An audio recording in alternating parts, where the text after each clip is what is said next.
Pandharpur police सुद्धा alert मोडवर आल्याचं पाहायला मिळतंय। मंदिराच्या सुरक्षेमध्ये वाढ झालेली आहे। दिल्लीमध्ये झालेल्या स्फोटानंतर पंढरपूरच्या विठ्ठल मंदिरातील सुरक्षा यंत्रणा सुद्धा हाय अलर्टवर आली आहे। मंदिराच्या सुरक्षेमध्ये मोठी वाढ करण्यात आलेली आहे। BDDS पथकाच्या माध्यमातून विठ्ठल मंदिर आणि परिसरामधील अनेक भागांची प्रतिबंधात्मक उपाय म्हणून आज सकाळी तपासणी सुद्धा करण्यात आली आहे। मंदिरामध्ये येणाऱ्या भाविकांच्या सामानांची आणि व्यक्तींची कसून चौकशी आणि तपासणी होताना दिसते। हँडमेडल तसंच मेटल डिटेक्टर यांसह चेकिंग होते, तर श्वान पथकाच्या माध्यमातून मंदिर परिसरामध्ये सुद्धा तपासणी होत असल्याचं पाहायला मिळतंय। काल दिल्ली येथे राजधानी येथे जो बॉम्बस्फोट झाला त्याबद्दल आपण बघितलं तर एकंदरीत आता सर्व राज्यातून आता हाय अलर्ट जारी केलेला आपल्याला पाहायला मिळतंय। मंदिर परिसरामध्ये सुद्धा जे आता मंदिरामध्ये सुद्धा डॉग स्क्वॉडच्या माध्यमातून आता तपासणी करताना आपल्याला पाहायला मिळतंय।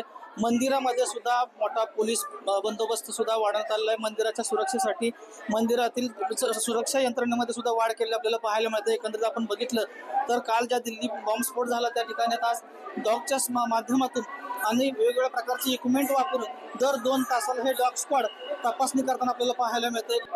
वाळवंट असेल, रेल्वे स्टेशन असेल, एसटी स्टँड असेल व संपूर्ण गर्दीची ठिकाणी जे आहेत ती पूर्णपणे कसून तपासणी चालू आहे।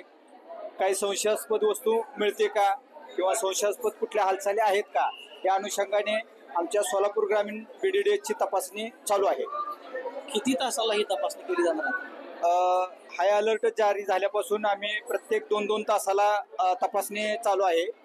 संपूर्ण तपासणी आम्ही पूर्णपणे जे गर्दीचे ठिकाण असतील जास्तीत जास्त त्या ठिकाणी आम्ही करत आहोत।